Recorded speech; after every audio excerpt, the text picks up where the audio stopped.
नमस्कार दोस्तों, beginners mind में आपका स्वागत है। ये जो करंट अफेयर है 16 और 17 2 दिन की, क्योंकि कल नहीं आई थी, ज़्यादा कोई न्यूज़ वगैरह थी नहीं, इसलिए एक ही साथ कर दी मैंने। और इसी से आपका पूरा अपडेट भी रहोगे कि देश विदेश में चल क्या रहा है, और करंट अफेयर्स भी होते रहेगी। दूसरा बात ये है कि अपने दोस्तों के साथ शेयर जरूर करो इसको। शेयर नहीं कर रहे ज़्यादातर, ठीक है। नेशनल न्यूज़, राष्ट्रीय समाचार।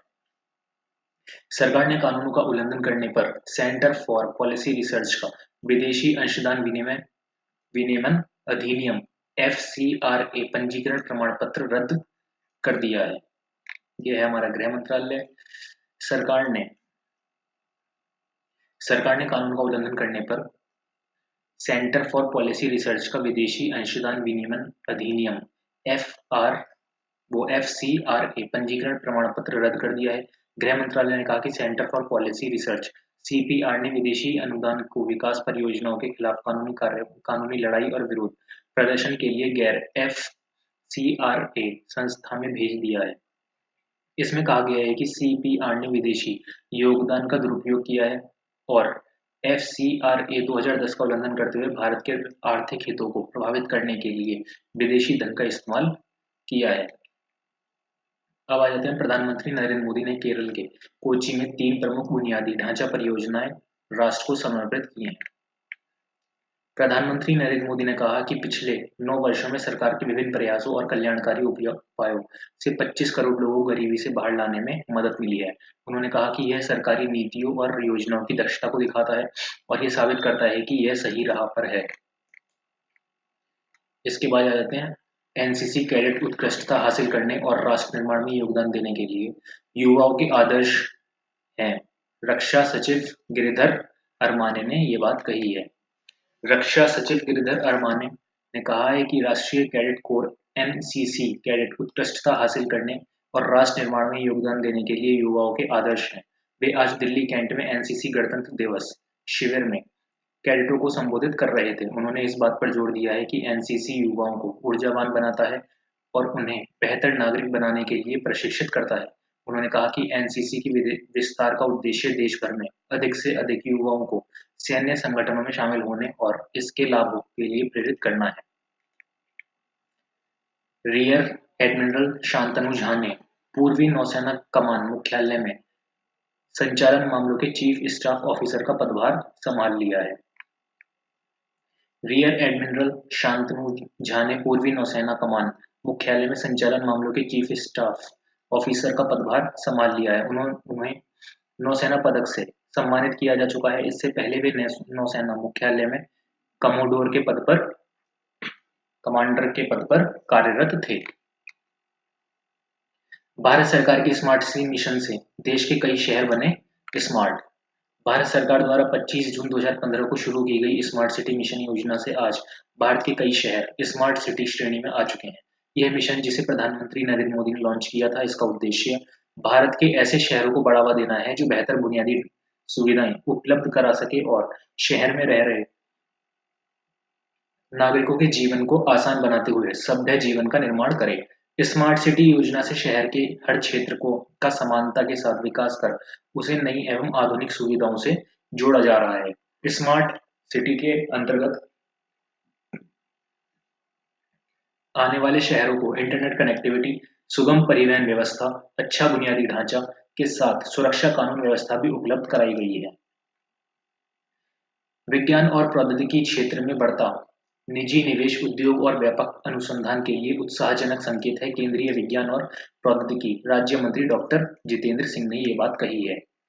केंद्रीय विज्ञान और प्रौद्योगिकी राज्य मंत्री डॉक्टर जितेंद्र सिंह ने कहा है कि विज्ञान और प्रौद्योगिकी क्षेत्र में बढ़ता निजी निवेश उद्योग और व्यापक अनुसंधान के लिए उत्साहजनक संकेत है। डॉक्टर सिंह हरियाणा के फरीदाबाद में 9वें भारत अंतर्राष्ट्रीय विज्ञान महोत्सव IISF 2023 के उद्घाटन सत्र को संबोधित कर रहे थे। इस अवसर पर उन्होंने कहा कि सरकार के प्रयासों में उद्योग जगत के बढ़ते विश्वास से पिछले साल विज्ञान और प्रौद्योगिकी स्टार्टअप में 1000 करोड़ रुपए से अधिक का निवेश आया है। उपराष्ट्रपति जगदीप धनखड़ ने आज रसायन और उर्वरक मंत्री डॉक्टर मनसुख मांडविया द्वारा लिखित पुस्तक fertilising the future Bharat march towards fertilizer self Bharat smart towards fertiliser self शिफनाइजिंग का विमोचन किया है। ये इंग्लिश में है, कुछ हिंदी में कन्वर्ट होकर पता नहीं क्या हो गया है। सिफिशियंसी, हाँ सिफिशियंसी होगा। Fertilising the future Bharat, Bharat होगा ये, है ना। भारत मार्च टूवर्ड्स फर्टिलाइजर सेल्फ सफिशिएंसी पुस्तक का क्या किया है, विमोचन किया है। सोशल मीडिया की एक पोस्ट में पुस्तक विमोचन कार्यक्रम को साझा करते हुए डॉक्टर मांडविया ने उपराष्ट्रपति के प्रति आभार व्यक्त किया। डॉक्टर मांडविया ने कहा, इस पुस्तक के हिंदी संस्करण का शीर्षक उर्वरक आत्मनिर्भरता की राह। यह पुस्तक प्रधानमंत्री नरेंद्र मोदी के नेतृत्व में भारत को उर्वरक क्षेत्र में आत्मनिर्भर बनाने की यात्रा और अब तक हुए क्रांतिकारी परिवर्तनों को उजागर करती है। केंद्रीय नागरिक उड्डयन मंत्री ज्योतिरादित्य सिंधिया और उत्तर प्रदेश के मुख्यमंत्री योगी आदित्यनाथ ने एयर इंडिया एक्सप्रेस उड़ान सेवाओं का उद्घाटन किया है। केंद्रीय नागरिक उड्डयन मंत्री ज्योतिरादित्य सिंधिया और उत्तर प्रदेश के मुख्यमंत्री योगी आदित्यनाथ ने आज बेंगलुरु और कोलकाता को अयोध्या से जोड़ने वाली एयर इंडिया एक्सप्रेस उड़ान सेवाओं का उद्घाटन किया। बेंगलुरु अयोध्या रूट पर पहली फ्लाइट सुबह 8:05 पर रवाना हुई और 10:35 पर अयोध्या पहुंची। उड़ान वापस दोपहर 3:40 पर अयोध्या से रवाना होगी और शाम 6:01 पर बेंगलुरु पहुंचेगी। कोलकाता और अयोध्या के बीच के मार्ग पर उड़ान सुबह 11:05 पर अयोध्या से उड़ान भरेगी और दोपहर 12:50 पर कोलकाता पहुंचेगी। कोलकाता से अयोध्या के लिए दोपहर 1:25 पर उड़ान भरेगी और 3:10 पर अयोध्या पहुंचेगी। विंग्स इंडिया 2024 प्रदर्शनी हैदराबाद के बेगमपेट हवाई अड्डे पर शुरू होगी। विंग्स इंडिया 2024 प्रदर्शनी कल हैदराबाद के बेगमपेट हवाई अड्डे पर शुरू होगी। केंद्रीय नागरिक उड्डयन मंत्री ज्योतिरादित्य औपचारिक रूप से इस आयोजन का शुभारंभ करेंगे। इसे नागरिक उड्डयन मंत्रालय और फिक्की के सहयोग से भारतीय विमानपत्तन प्राधिकरण आयोजित कर रहा है। भारत की दूरसंचार कंपनी रिलायंस जियो ने श्रीलंका में सेवा उपलब्ध कराने में रुचि दिखाई है। भारत की दूरसंचार कंपनी रिलायंस जियो ने श्रीलंका में सेवा उपलब्ध कराने में रुचि दिखाई है। श्रीलंका टेलीकॉम में सरकारी की हिस्सेदारी खरीदने की इच्छुक 3 बड़ी कंपनियां जियो भी शामिल है। श्रीलंका टेलीकॉम देश की सरकारी दूरसंचार कंपनी है। श्रीलंका ने पिछले वर्ष नवंबर में राष्ट्रीय दूरसंचार कंपनी में अपनी हिस्सेदारी बेचने का फैसला किया था और संभावित निवेशकों से प्रस्ताव आमंत्रित किए थे। केंद्रीय गृह मंत्री अमित शाह आज नई दिल्ली में सहकारी समितियों के केंद्रीय रजिस्ट्रार के कार्यालय के नए भवन का उद्घाटन करेंगे। केंद्रीय गृह और सहकारिता मंत्री अमित शाह आज नई दिल्ली के नौरोजी नगर में वर्ल्ड ट्रेड सेंटर में सहकारी समितियों के केंद्रीय रजिस्ट्रार के कार्यालय के नए भवन का उद्घाटन करेंगे। सहकारिता मंत्रालय ने कहा कि मंत्रालय के गठन के बाद सहकारी समितियों के केंद्रीय रजिस्ट्रार के कार्यालय को मजबूत करने के लिए कई कदम उठाए गए हैं। फिच रेटिंग्स ने कहा, भारत अगले कुछ वर्षों तक विश्व की सर्वाधिक तेजी से बढ़ती अर्थव्यवस्थाओं में बनी रहेगी। ये फिच रेटिंग होती है। इसने क्या कहा है, भारत तक कुछ वर्षों में सबसे तेजी अर्थव्यवस्था में तेजी बनी रहेगी। ठीक है। राष्ट्रपति द्रौपदी मुर्मू असम के दीफू में कार्बी युवा महोत्सव के स्वर्ण जयंती समारोह में भाग लेंगी। राष्ट्रपति द्रौपदी मुर्मू आज असम के कार्बी आंगलोंग जिला मुख्यालय के निकट तारा लांगोस में कार्बी युवा महोत्सव के स्वर्ण जयंती महोत्सव में शामिल होंगी। राष्ट्रपति पूर्वोत्तर राज्य के 3 दिन के दौरे पर हैं। मेघालय के 2 दिन के दौरे के बाद आज वे असम पहुंच रही हैं। कांग्रेस नेता राहुल गांधी ने आज नागालैंड के कोहिमा में बिस्वेमा गांव से शुरू की भारत जोड़ो न्याय यात्रा। ये भी यही है। इन्होंने क्या कहा है, द्वितीय विश्व युद्ध में नागालैंड में ड्यूटी के दौरान शहीद हुए सैनिकों को कोहिमा युद्ध स्थल पर पुष्पांजलि अर्पित की और श्रद्धांजलि दी। किसने? राहुल गांधी ने। भगवान राम के प्राण प्रतिष्ठा महोत्सव की हुई शुरुआत। भगवान रामलला का प्राण प्रतिष्ठा महोत्सव आज से शुरू हो गया है। प्राण प्रतिष्ठा पूर्व अनुष्ठान के रूप में आज प्रथम दिन का अनुष्ठान संपन्न हुआ। प्राण प्रतिष्ठा के ये अनुष्ठान और कार्यक्रम 21 जनवरी तक चलेंगे और तथा उसके बाद 22 जनवरी को दोपहर 12 बजकर 20 मिनट पर प्राण प्रतिष्ठा का मुख्य कार्यक्रम होगा। सरकार इथेनॉल के उत्पादन और बिक्री को बढ़ावा देने के लिए स्वतंत्र व्यवस्था पर काम कर रही है। केंद्रीय सड़क परिवहन और राजमार्ग राज्य मंत्री जनरल वीके सिंह केंद्रीय सड़क परिवहन और राजमार्ग राज्य मंत्री जनरल वीके सिंह ने कहा कि सरकार इथेनॉल के उत्पादन और बिक्री को बढ़ावा देने के लिए स्वतंत्र व्यवस्था पर काम कर रही है। उन्होंने कहा, यह समय जीवाश्म ईंधन के विकल्प तलाशने का है। जनरल सिंह ने आज नई दिल्ली में एसोचैम द्वारा आयोजित भविष्य का ईंधन सम्मेलन के दूसरे चरण हरित विकास की ओर अग्रसर को संबोधित कर रहे थे। केंद्र ने तहरीक-ए-हुर्रियत जम्मू कश्मीर को गैर कानूनी संगठन घोषित करने के मामले में फैसला देने के लिए गैर कानूनी गतिविधियां न्यायाधिकरण का गठन किया। केंद्र ने तहरीक-ए-हुर्रियत जम्मू कश्मीर को गैर कानूनी संगठन घोषित करने से संबंधित मामले पर फैसला देने के लिए गैर कानूनी गतिविधियां रोकथाम न्यायाधिकरण का गठन किया है। दिल्ली उच्च न्यायालय के न्यायाधीश न्यायमूर्ति सचिन दत्ता की अध्यक्षता वाला न्यायाधिकरण इस बात पर गौर करेगा कि संगठन को गैर कानूनी घोषित करने के लिए पर्याप्त कारण है या नहीं। केंद्रीय गृह मंत्रालय की ओर से इस संबंध में अधिसूचना जारी कर दी गई है। हाल ही में मंत्रालय ने तहरीक-ए-हुर्रियत जम्मू कश्मीर समूह को गैर कानूनी संगठन घोषित किया है। ये एग्जाम में आ सकता है कि केंद्र ने हाल ही में जम्मू कश्मीर के किस संगठन को गैर कानूनी घोषित कर दिया है। तहरीक-ए-हुर्रियत। अब आ जाते हैं हम अंतर्राष्ट्रीय खबरों पर। ईरान के हवाई हमलों के बाद पाकिस्तान ने ईरानी राजदूत को निष्कासित किया और तेहरान से अपने दूत को वापस बुला लिया। पाकिस्तान पे हमला कर दिया है किसने? ईरान ने मिसाइल फेंकी है वहां पर जो आतंकवादी गतिविधियां हो रही थी। ईरान ने कहा है कि उनको मारने के लिए हमने उनके अड्डों को उड़ाने के लिए हमने वो करा है हमला। हवाई हमलों के बाद ईरान से अपने राजदूत को वापस बुला लिया है। पाकिस्तान के विदेश मामलों की प्रवक्ता मुमताज जहरा बलोच ने कहा है कि तेहरान गए ईरान के राजदूत को भी इस्लामाबाद लौटने की अनुमति नहीं दी जाएगी। उन्होंने कहा, ईरान ने कल हवाई क्षेत्र का उल्लंघन किया और उसके मिसाइल हमले में 2 बच्चों की मौत हो गई। कतर ने घोषणा की है कि इजराइल और हमास के बीच एक समझौते पर सहमति हुई है। कतर के विदेश मंत्रालय के प्रवक्ता ने बताया कि इजराइल और हमास के बीच हुए समझौते के अनुसार आज दोहा से दवाइयां और अन्य सहायता मिस्र के शहर अल आरिश जाएंगी, जहां से उन्हें गाजा पट्टी पहुंचाया जाएगा। अमेरिकी सेना ने हौसी नियंत्रित यमन के हिस्से में जहाज रोधी बैलिस्टिक मिसाइल के विरुद्ध नए हमले किए हैं। लाल सागर में ग्रीस के एक जहाज पर जब एक मिसाइल हमला किया गया तो अमेरिकी सेना ने कल हौसी नियंत्रित यमन के हिस्से में जहाज-रोधी बैलिस्टिक मिसाइल के विरुद्ध नए हमले किए हैं। हौसी आतंकियों ने यमन में अपने ठिकानों पर अमेरिका और ब्रिटेन के हमले की प्रतिक्रिया में अमेरिकी जहाजों पर भी हमले करने की धमकी दी है। व्हाइट हाउस ने बताया कि जिन बैलिस्टिक मिसाइलों को हौसी आतंकियों ने दागने के लिए तैयार किया था, उन्हें अमेरिकी हमलों ने नष्ट कर दिया है। उत्तर कोरिया ने कहा, दक्षिण कोरिया के साथ सुलह अब संभव नहीं, एकीकरण और सहयोग से जुड़े 3 समझौते रद्द कर दिए हैं। उत्तर कोरिया ने बढ़ते तनाव के बीच उन महत्वपूर्ण सरकारी एजेंसियों को बंद कर दिया है जिन्हें दक्षिण कोरिया के साथ सुलह कराने का काम सौंपा गया था। कोरियन सेंट्रल न्यूज एजेंसी के अनुसार किम जोंग उन ने जोर देकर कहा कि वह अब अपने प्रतिद्वंदी के साथ सुलह नहीं करेंगे।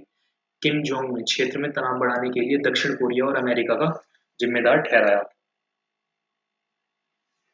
अमेरिकी राष्ट्रपति पद की दौड़ से हटे भारतीय अमेरिकी उद्यमी विवेक रामास्वामी डोनाल्ड ट्रंप के समर्थन का ऐलान किया। भारतीय मूल के अमेरिकी उद्यमी विवेक रामास्वामी अमेरिका के राष्ट्रपति चुनाव की दौड़ से बाहर हो गए हैं। उन्होंने डोनाल्ड ट्रंप को समर्थन देने की घोषणा की है। आयोवा में रिपब्लिकन पार्टी का कॉकस सम्मेलन में कल शाम खराब प्रदर्शन के बाद उन्होंने यह निर्णय लिया। भारतीय उच्चायुक्त प्रणय वर्मा ने ढाका में बांग्लादेश के नवनियुक्त विदेश मंत्री हसन महमूद से मुलाकात की। बांग्लादेश में भारतीय उच्चायुक्त प्रणय वर्मा ने आज ढाका में बांग्लादेश के नवनियुक्त विदेश मंत्री हसन मोहम्मद से मुलाकात की। बैठक के बाद श्री वर्मा ने कहा, बांग्लादेश और भारत मौजूदा मैत्रीपूर्ण संबंधों के आधार पर अपने द्विपक्षीय संबंधों में अधिक गति प्राप्त करेंगे। श्री वर्मा ने कहा कि दोनों देश के प्रधानमंत्रियों के नेतृत्व में शांतिपूर्ण, स्थिर और समृद्ध समाज बनाने के लिए मिलकर काम करना जारी रखेंगे। State news. कलकत्ता उच्च न्यायालय ने पश्चिम बंगाल में संदेश खाली में प्रवर्तन निदेशालय के दल पर हुए हमले की जांच के लिए विशेष जांच दल का गठन किया है। कलकत्ता उच्च न्यायालय ने इसी महीने की 5 तारीख को पश्चिम बंगाल के उत्तर 24 परगना जिले के संदेश खाली में प्रवर्तन निदेशालय के अधिकारियों पर हुए हमले की जांच के लिए आज सीबीआई पश्चिम बंगाल पुलिस संयुक्त विशेष जांच दल एसआईटी का गठन किया है। हरियाणा राज्य परिवहन ने राज्य के 9 नगर निगम शहरों में 375 ई बसों की खरीद को अंतिम रूप दिया है। दिल्ली राष्ट्रीय राजधानी क्षेत्र में वायु प्रदूषण से निपटने की दिशा में एक बड़ा कदम उठाते हुए हरियाणा के मुख्य सचिव श्री संजीव कौशल ने आज वर्ष 2024-25 के लिए राज्य की कार्य योजना सामने रखी। इसमें राज्य की बसों को स्वच्छ ऊर्जा जैसे इलेक्ट्रॉनिक, सीएनजी और BS6 डीजल बसों में बदलने की योजना है। दिल्ली पुलिस द्वारा आज दक्षिणी जिले के कोटला मुबारकपुर पुलिस थाने में एक मॉक ड्रिल का आयोजन किया गया है। दिल्ली पुलिस द्वारा आज दक्षिणी जिले के कोटला मुबारकपुर पुलिस थाने में एक मॉक ड्रिल का आयोजन किया गया। यह ड्रिल आगामी गणतंत्र की तैयारियों और भवनों की सुरक्षा व्यवस्था का जायजा लेने के लिए की गई है। राजधानी के कैनॉट पैलेस स्थित फ्लैगशिप स्टोर से खरीद खादी सनातन वस्त्रों की एक बड़ी श्रृंखला जारी की। खादी और ग्रामोद्योग आयोग के अध्यक्ष मनोज कुमार मनोज कुमार ने आज राजधानी के कैनॉट पैलेस स्थित फ्लैगशिप स्टोर से खादी सनातन वस्त्रों की एक बड़ी श्रृंखला जारी की है। इस मौके पर श्री कुमार ने बताया, फ्लैगशिप भवन में खादी कपड़ों से तैयार अलग अलग रंगों के सनातनी कुर्ते, अगम वस्त्रम और अन्य प्रकार के सनातनी वस्त्रों को खरीदारी के लिए उपलब्ध कराया गया है। उन्होंने कहा कि आगामी रामोत्सव के विशेष अवसर पर खादी आयोग की तरफ से आज 22 जनवरी तक सनातनी वस्त्रों की खरीद पर 20% छूट रहेगी। साथ ही गणतंत्र दिवस के अवसर पर आज से 25 जनवरी तक खादी उत्पादों पर 10 से 60% तक की विशेष छूट रहेगी। दिल्ली भाजपा मंदिर प्रकोष्ठ ने आज अयोध्या में हो रहे राम मंदिर की प्राण प्रतिष्ठा के उपलक्ष्य में राजधानी में एक श्री राम मंदिर उत्सव यात्रा निकाली। दिल्ली भाजपा मंत्री प्रकोष्ठ ने आज अयोध्या में हो रहे राम मंदिर की प्राण प्रतिष्ठा के उपलक्ष्य में राजधानी में एक श्री राम मंदिर उत्सव यात्रा निकाली। इस मोटरसाइकिल उत्सव यात्रा को दिल्ली भाजपा के प्रदेश अध्यक्ष वीरेंद्र सचदेवा ने झंडी दिखाकर प्रदेश कार्यालय से रवाना किया। इस रैली में हजारों साधु संत, मंदिरों के पुजारी और भारी संख्या में कार्यकर्ता शामिल हुए। बहुप्रतीक्षित पुरी श्री मंदिर परिक्रमा प्रकल्प या श्री जगन्नाथ मंदिर विरासत गलियारे को आज जनता के लिए खोल दिया गया है। बहुप्रतीक्षित पुरी श्री मंदिर परिक्रमा प्रकल्प या श्री जगन्नाथ मंदिर विरासत गलियारे को आज जनता के लिए खोल दिया गया है। मुख्यमंत्री नवीन पटनायक ने महायज्ञ की पूर्ण आहुति संपन्न करने के ठीक पहले 800 करोड़ रुपए की लागत की इस परियोजना का उद्घाटन किया। दर्शन सुगम बनाने के लिए 12वीं सदी के जगन्नाथ मंदिर परिसर के चारों ओर 75 मीटर गलियारे का निर्माण किया गया है। प्रवर्तन निदेशालय ईडी ने आतंकवादी गतिविधियों के मामले में मोहम्मद अकबर भट्ट और अन्य की 5 करोड़ रुपए की संपत्ति जब्त की है। प्रवर्तन निदेशालय ईडी ने आतंकवादी गतिविधियों के मामले में मोहम्मद अकबर भट्ट और अन्य की 5 करोड़ रुपए की संपत्ति जब्त की है। इनमें जम्मू कश्मीर में विभिन्न लोगों के नाम पर 7 अचल संपत्तियां और 2 बैंक खाते हैं। निदेशालय ने आरोपियों के खिलाफ गैरकानूनी गतिविधि निवारण अधिनियम की विभिन्न धाराओं के अंतर्गत जम्मू कश्मीर पुलिस द्वारा दर्ज की गई प्राथमिकी और जारी आरोप पत्र के आधार पर जांच शुरू की। ओडिशा के पवित्र शहर पुरी में 800 करोड़ रुपए से श्री जगन्नाथ मंदिर विरासत गलियारा परियोजना का आज मुख्यमंत्री नवीन पटनायक ने उद्घाटन कर दिया है। ये वही है गलियारा जो खोला गया है। जम्मू कश्मीर पुलिस के महानिदेशक RR सेवन ने कहा कि देश के विभिन्न बलों के लगभग 6000 सुरक्षाकर्मी आतंकवाद संबंधी घटनाओं में ड्यूटी करते हुए शहीद हुए हैं। पश्चिम बंगाल के कल दार्जिलिंग की पहाड़ियों की ऊपरी चोटियों पर हुई बर्फबारी। पश्चिम बंगाल के कल दार्जिलिंग की पहाड़ियों की ऊपरी चोटियों पर बर्फबारी हुई। राज्य के तुमलिंग, मेघमा, संदकफू क्षेत्र और सिंगला राष्ट्रीय उद्यान में भारी बर्फबारी हुई। इसके अलावा दार्जिलिंग और कलिम्पोंग, जलपाईगुड़ी और उत्तर बंगाल के अन्य उप हिमालयी जिलों में हल्की बारिश और घना कोहरा छाया रहा है। मेघालय को 2022 के लिए शीर्ष कार्य निष्पादन करने वाले राज्य का राष्ट्रीय स्टार्टअप पुरस्कार प्रदान किया। मेघालय को 2022 के लिए शीर्ष कार्य निष्पादन करने वाले राज्य का राष्ट्रीय स्टार्टअप पुरस्कार प्रदान किया है। कल राष्ट्रीय स्टार्टअप दिवस समारोह में मेघालय को यह पुरस्कार दिया गया। इससे पिछले वर्ष भी राज्य को यह पुरस्कार मिला था। अब आ जाते हैं हम बिजनेस पर। दावोस में विश्व आर्थिक मंच में भारतीय रिजर्व बैंक के गवर्नर ने कहा, वर्तमान वित्त वर्ष में भारत की अर्थव्यवस्था 7.3% की दर से बढ़ने की संभावना है। भारतीय रिजर्व बैंक के गवर्नर शक्तिकांत दास ने इस बात पर बल दिया है कि राष्ट्रीय सांख्यिकी कार्यालय एनएसओ के पहले अग्रिम अनुमान के अनुसार वित्त वर्ष 2024 में भारत की अर्थव्यवस्था के 7.3% की दर से बढ़ने की उम्मीद है। उन्होंने स्विट्जरलैंड के दावोस में विश्व आर्थिक मंच WEF के एक कार्यक्रम में बातचीत के दौरान यह बात कही। श्री दास ने कहा कि आने वाले वर्षों में भारत की विकास गति बरकरार रहेगी। उन्होंने कहा कि यह टिप्पणी अनेक इन-हाउस शोध और विश्लेषणों पर आधारित है। श्री दास ने बताया कि वित्त वर्ष 2021 में 5.8% की कमी के बाद भारतीय अर्थव्यवस्था में वित्त वर्ष 2022 में 9.1% और वित्त वर्ष 2023 में 7.2% की वृद्धि हुई। विशेष रूप से वैश्विक रेटिंग एजेंसी फिच रेटिंग ने भारत की दीर्घकालिक विदेशी मुद्रा जारीकर्ता डिफॉल्ट रेटिंग की BBB- पर पुष्टि की है। इन्वेस्ट इंडिया द्वारा आयोजित बातचीत में श्री दास ने कहा कि मुद्रास्फीति नियंत्रण में आ गई है और या 2 से 6% है। उन्होंने कहा कि RBI मुद्रास्फीति को 4% के लक्ष्य तक लाने के लिए पूरी तरह प्रतिबद्ध है। उन्होंने कहा कि ऊर्जा और खाद्य पदार्थों को छोड़कर सभी वस्तुओं और सेवाओं की मुद्रास्फीति लगातार कम होने लगी है, जिससे यह भरोसा हुआ है कि मौद्रिक नीति सही दिशा में काम कर रही है। रिजर्व बैंक के गवर्नर ने कहा कि निवेशकों के लिए भारत में निवेश करने का यह उपयुक्त समय है।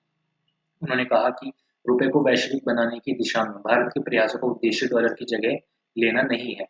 श्री दास ने कहा कि भारत ने रुपए के अंतर्राष्ट्रीयकरण की शुरुआत की है, क्योंकि वैश्विक व्यापार के लिए एक मुद्रा पर निर्भरता जोखिम भरी थी। उन्होंने कहा कि डॉलर प्रमुख मुद्रा बना रहेगा। उत्पादन से जुड़ी प्रोत्साहन योजनाओं से लगभग 8,60,000 करोड़ रुपए का उत्पादन और बिक्री हुई। उद्योग और आंतरिक व्यापार विभाग के अपर सचिव राजीव ठाकुर ने कहा कि पिछले वर्ष नवंबर तक उत्पादन से जुड़ी प्रोत्साहन योजनाओं PLI में 1,03,000 करोड़ रुपए से अधिक का निवेश हुआ है। आज नई दिल्ली में संवाददाताओं सम्मेलन में श्री ठाकुर ने बताया कि उत्पादन से जुड़ी प्रोत्साहन योजनाओं से लगभग 8,60,000 करोड़ रुपए का उत्पादन और बिक्री हुई है तथा 6,70,000 से अधिक रोजगार सृजन हुआ। बड़े स्तर के इलेक्ट्रॉनिक विनिर्माण, फार्मास्यूटिकल्स और खाद्य प्रसंस्करण क्षेत्र से उल्लेखनीय योगदान हुआ है। उत्पादन और प्रोत्साहन से जुड़ी योजनाओं के जरिए निर्यात 3,20,000 करोड़ रुपए से अधिक हुआ है। अब तक 3 लाख करोड़ रुपए से अधिक के अनुमानित निवेश के साथ 14 क्षेत्रों में 746 आवेदन स्वीकृत किए गए हैं। उत्पादन से जुड़ी प्रोत्साहन योजना के कारण दूरसंचार क्षेत्र में आयात निर्भरता में 60% की कमी आई है। देश में वर्ष 2023 के नवंबर महीने में औद्योगिक उत्पादन में 2.4% की वृद्धि हुई। देश में वर्ष 2023 के नवंबर महीने में औद्योगिक उत्पादन में 2.4% की वृद्धि हुई है। इससे पिछले वर्ष 2022 में इसी अवधि में यह दर 7.6% दर्ज हुई थी। राष्ट्रीय सांख्यिकी विभाग के आंकड़ों के अनुसार नवंबर 2023 में विनिर्माण क्षेत्र की वृद्धि दर 1.2% रही। खनन क्षेत्र में 6.8% उत्पादन बढ़ा, जबकि ऊर्जा क्षेत्र में वृद्धि दर 5.8% दर्ज हुई। अब आ जाते हैं स्पोर्ट्स न्यूज। भारतीय महिला हॉकी टीम कल रांची में FIH ओलंपिक क्वालिफायर्स के सेमीफाइनल में जर्मनी से मुकाबला करेगी। भारतीय महिला हॉकी टीम कल रांची में FIH ओलंपिक क्वालिफायर्स के सेमीफाइनल में जर्मनी से मुकाबला करेगी। कल एक अन्य सेमीफाइनल में अमेरिका का सामना जापान से होगा। उधर एशिया कप फुटबॉल टूर्नामेंट के दूसरे ग्रुप मैच में भारत का सामना कल उज्बेकिस्तान से होगा। भारत FIH महिला हॉकी ओलंपिक्स क्वालिफायर टूर्नामेंट के सेमीफाइनल में पहुंचा है। भारत FIH महिला हॉकी ओलंपिक्स क्वालिफायर टूर्नामेंट के सेमीफाइनल में पहुंच गया है। पूल बी के मैच में कल भारत ने इटली को 5-1 से हराया। भारत की तरफ से उदिता दुहान ने 2 और दीपिका, सलीमा टेट और नवनीत कौर ने 1-1 गोल किया। कल सेमीफाइनल में भारत का सामना जर्मनी से होगा। भारतीय टीम ने अपने आरंभिक मैच में अमेरिका को पराजित किया था। कल अमेरिका ने अपने अंतिम ग्रुप मैच में न्यूजीलैंड को हराया है। भारत के शतरंज खिलाड़ी रमेश बाबू प्रज्ञानंद ने कल नीदरलैंड्स के विजिक ऑन जी में टाटा स्टील मोटर्स स्पर्धा में विश्व चैंपियन शतरंज खिलाड़ी डीन लेरेन को हराया है। भारत के शतरंज खिलाड़ी रमेश बाबू प्रज्ञानंद ने कल नीदरलैंड्स के Wijk aan Zee Tata Steel Masters स्पर्धा में विश्व चैंपियन शतरंज खिलाड़ी डीन लेरन को हराया है। यहाँ पे क्या है, मोटर्स बोल दिया था मैंने, मास्टर्स है।